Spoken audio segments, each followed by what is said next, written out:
So I've checked all of my tomatoes, all of my peppers, all of the hornworm bait, and only found that one. So Paulina's going to get that as a treat for doing her foot soak. But anyway, these guys, everything is coming in like amazing. I just found 2 more pollinated Futsu Squash on that vine, and I'll show you guys the beans in a minute. They're awesome. But for these tomatoes, so these are all determinate Roma varieties. Determinate just means that they set their fruit and then they're done.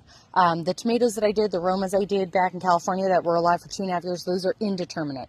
They put off an indeterminate amount of fruit, whereas a determinate puts on a determined amount of fruit, and like I said, it's ripe around the same time. These are great for sauces and canning.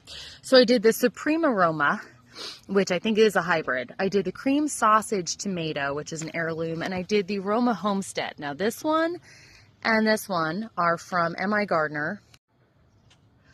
I think I got the Supremo Roma from Botanical Interests, and I love both of the seed companies, but I will say this, over the years, because M.I. Gardner was one of the very first YouTube channels I started following, one of the first like gardening and growing food social media channels on all the platforms, and I started buying his corn, M.I. Gardner's, I shouldn't say his, it's his family and a whole team, but I started buying their seeds, and I gotta say, I am never disappointed with what I get from his seeds. And on the one time I did have seeds that weren't producing, they were so quick to send me out a replacement packet. But look how beautiful. These are the Roma from the Homestead collection of M.I. Gardner. And then, like I said, this row here is the cream sausage. But other than this one Suprema Roma, I guess it's Supremo Roma, like these two are just, especially these might end up being a staple in the garden for our Roma. I still have to finish topping off the soil over there on the other side and also put in the sequoia mulch, but it's been about 3 or 4 days now with the 1/4-inch drip in here that has the 6-inch space emitters, and everything is looking fantastic. Especially, so these are the beans. If you guys remember the other video, and I'll try to link it. The other day I was like, oh look, I thought this was a vine and it's a bean. This is that same bean. It is about 2 feet long. It's probably ready. I'm probably gonna pick it tonight. Actually, I'll pick it tomorrow because I'm cleansing today and I want to be able to enjoy it. Here's another one, but these are really starting to put on. Do need to spritz off some of the ants because they are trying to farm aphids on here. But yeah, this is the Orient Wonder is that one. And then I've got, this is the red noodle in the middle. I haven't seen any beans on this one yet, but I'll check. And then the Oriental Yard Long. Yeah, I'm so excited.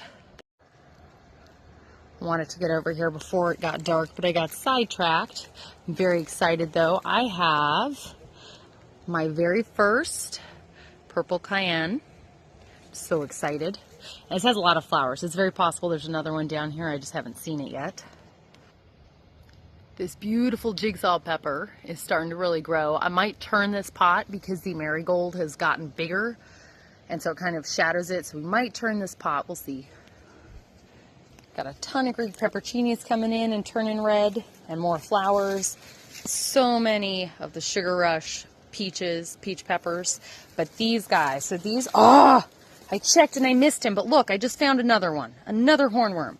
And this pepper is a special pepper. So this is the red Corno de Toro. This is the one that I've tried for 3 years and finally growing, and they are beautiful, huge peppers. And then this jerk. This guy is even bigger than the last one. He's gonna be coming with me too. Jerk.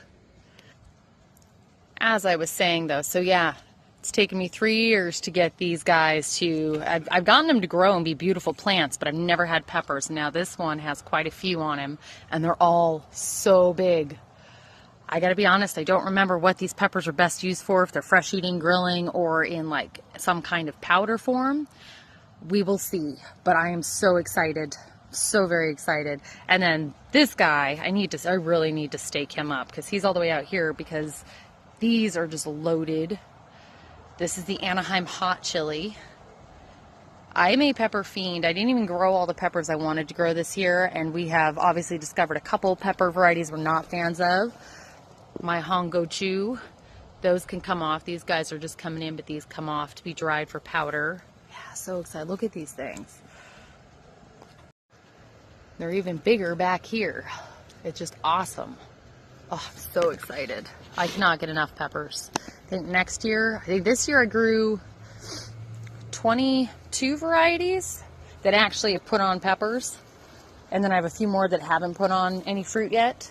But I've grown like 22 varieties this year, a couple of each. Next year I really want to grow, I think, around 30 to 40 varieties and probably grow 5 to 10 plants of each. I cannot get enough spicy or pepper. Look at that damage. I think there's another one on here. I'm going to look. Then I'm going to get Paulina and treat her bumblefoot. I also forgot to mention that the tromboncino squash that I have climbing up the tree has not only gone to the top of this tree, it's now going through there and climbing over to this next tree. So excited to get these squash. They're so big.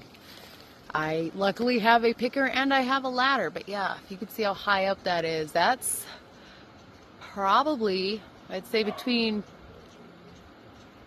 12 to 15 feet. So yeah, I'm pretty excited, and it's beautiful and healthy.